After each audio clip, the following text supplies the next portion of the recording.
steel state was in desperate need of jobs and investment. Imagine Congress decided to make dramatic changes to boost the economy of that state alone. To do this, imagine Congress did the following for only this one American state. Drop the minimum wage to $2 per hour. Exempted the state from child labor laws. Expanded the work week. Reduced health and workplace safety laws. Banned unions in this state alone. Reduced their protection laws for the environment. Companies in this state could produce at a fraction of the cost of other states, yet would be able to sell directly to all other 49 states and compete at no additional cost. Would the other 49 states agree to this? No. Yet this is exactly what is happening right now with NAFTA. Not with one rogue state, but with Mexico and Canada from the time NAFTA was passed. NAFTA has destroyed our industrial base. NAFTA has caused us to outsource most of our production. NAFTA has killed most of our manufacturing jobs. We have got to stop sending jobs overseas. To those of you in the audience who are business people, pretty simple.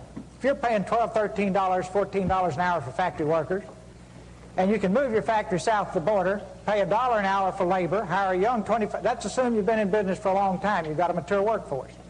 Pay $1 an hour for your labor, have no health care, that's the most expensive single element making a car, have no environmental controls, no pollution controls, and no retirement, and you don't care about anything but making money, there will be a giant sucking sound going south.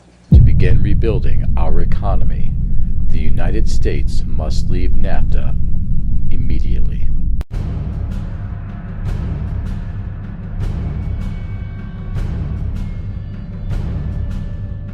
The first thing America must do as a nation is withdraw from all organizations that do not allow the United States to put its own best interest first. The World Trade Organization needs to be the first on the chopping block. America cannot allow this supra-governmental body any opportunity to act as a judiciary body against us. These lopsided free trade deals put American workers in direct competition with workers in other countries who earn much lower wages. To produce here in America, manufacturers need to pay their workers $16 to $20 an hour. That would be barely a living wage. Yet that same product can be produced right across the border in Mexico at wage rates of just $4 per hour.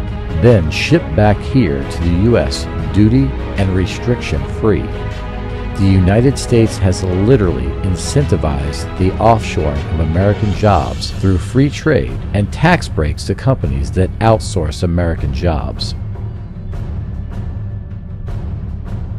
Allowing deals like the TPP, TTIP, TISA, or any new free trade agreement to pass would not only put American workers in more direct competition with workers earning $2 to $3 per hour, but it would also take control of banking and finance out of the hands of the U.S. government and would restrict inspections on imports. Deals like the TPP, TTIP, and TISA are being made in secret. Most of Congress does not even have access, though hundreds of lobbyists working for big multinational companies not only have access, but are actively part of the negotiation process. To compete globally, America still needs to export. The United States must become a strong manufacturing nation again. Rather than continue to stand down today's trade war, America can prepare to compete overseas with tax reform that includes returning to tariffs. Politicians should negotiate with countries one at a time without the influence of lobbyists, making trade and competition with other nations fair. As the playing field in other countries levels out compared to ours, for example, wages rising, environmental standards improving and being enforced, and ending foreign currency manipulation, the United States can lower the tariffs imposed on goods from those nations. As the United States raises tariffs, so will competitor nations. To keep the playing field level, the United States can implement a consumption tax, a tax that has been adopted by most of the world's nations, in one form or another. America should follow their lead. The United States could then use the money earned through tariffs and a border consumption tax to subsidize American exporters, just as foreign competitors are doing right now. Food safety in the United States is not up to par with the rest of the developed world. America is importing more and more foreign food, but does not have the resources to ensure that it is safe for consumption. Americans now get 15 to 20% of all their food from overseas. This includes 2/3 of our fruits and vegetables and 80% of our shrimp and other seafood. Despite the nearly unavoidable nature of imported foods, U.S. government agencies lack the ability to properly inspect imported food for contaminants. The FDA currently inspects about 1% of all imported food, and Americans are getting sick as a result. Inspection fees on food as it enters our borders could be used to ensure quality and safety for our citizens. Low prices are no excuse for selling tainted food to citizens. The United States needs a constitutional amendment that clearly states that to be a citizen, one must have a pulse. This amendment should also define, and not redefine, speech as written, verbal, or other physical communications such as sign language. Money is not speech. It is not a way to speak louder. It is merely a way to quietly subdue the free speech of others. Politicians must make an amendment to clarify the intent of the Constitution. Me to the top 5 places not to be when the dollar collapses. Number 1, Israel. This Anglo-American beachhead into the Middle East was first conceived by the most powerful family in the world, the Rothschilds, in 1917. The Balfour Declaration said that there will be a Zionist Israel years before World War II and the eventual establishment of Israel. Israel has not been a very good neighbor to its Muslim nations and has always had the 2 biggest bullies on the block at its back. When the dollar collapses, the United States will have much too much on its plate, both domestically and internationally, to worry about such a non-strategic piece of land. This will leave Israel very weak at a time when tensions will be high. This very thin strip of desert land will not be able to withstand the economic reality of importing its food and fuel, or the political reality of being surrounded by Muslims. Number 2, Southern California. The land of fruits and nuts turns into battlefield Los Angeles. 20 million people packed into an area that has no water, and thus food, is not good to say the least. Throw on top of the huge wealth disparities and the proximity to a narco state, and this does not bode well. We have seen riots from Rodney King. What will happen when the dollar is destroyed and food and fuel stop coming into this area? People will get desperate and do crazy things, especially when a huge proportion of its citizens are on antidepressants. If food and fuel cannot get in, what about Prozac? At a time when people's worlds are falling apart, they lack the ability to deal with this new paradigm. If people come off these drugs too fast, they will suffer psychotic breaks, and you will have thousands of shootings or suicides. Number 3, England. The land of the Big Brother and former empire of the worldwide slave and drug trade will suffer heavily. The stiff upper lip that the British elite ingrained into the sheeple will not work anymore as the British population explodes.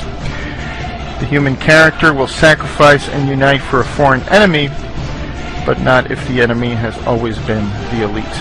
The Anglo-American Empire may pull off another false flag to distract its population, but I feel this collapse will happen before they pull it off. This will make all eyes point at the British elite as solely responsible for this catastrophe. We have seen massive riots for soccer matches with hooligans. What will happen when this island with very little food and fuel gets cut off?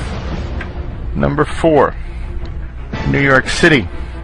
Another large urban area living too high on the dollar hog. There is little doubt that all of the wealth in New York City, New Jersey, and Connecticut is derived off of Wall Street wealth. The savings and investments of the whole nation and much of the world flows through this financial capital. As the world wakes up to the massive financial fraud, this will lead to the destruction of capital like we have never seen before. This will have tremendous effects on the regional economy as people driving in Mercedes suddenly wonder where their next meal is coming from. Number 5, Washington, D.C. The political collapse of the federal government will wreak havoc on the hugely inflated local economy. As more and more states find it necessary to assert their natural control, the federal government will suddenly lose power and importance as the whole world suffers from a global Hurricane Katrina. The money that they create and spend will become worthless, and the government minions' pensions will evaporate. Millions that once relied on the ability to force others to send their money to them will learn that the real power has always been at the most local level. Massive decentralization will be the answer to globalization gone mad. Local families and communities will forego spending money and power out of their community as they will care about their next meal and keeping warm. As Ayn Rand once said, you can ignore reality, but you cannot ignore the consequences of ignoring reality. To sum up, those areas that have lived highest on the hog in the dollar paradigm will most likely be the worst places to live when the dollar collapses. Many of you will see this video with passing interest, but rest assured, this dollar collapse is coming. It is a mathematical inevitability. We will not be as fortunate to muddle through this collapse like we did in 2008, when it was a corporate problem. This time around, it is a national and global problem. The global Ponzi scheme has run out of gas. As the demographics decline, as cheap, abundant oil declines, as hegemonic power declines, this comes at a time when we reach the exponential or collapse phase of our money. The irresistible force paradox says, what happens when an unstoppable force meets an immovable object? We are about to find out when infinite money hits a very finite world.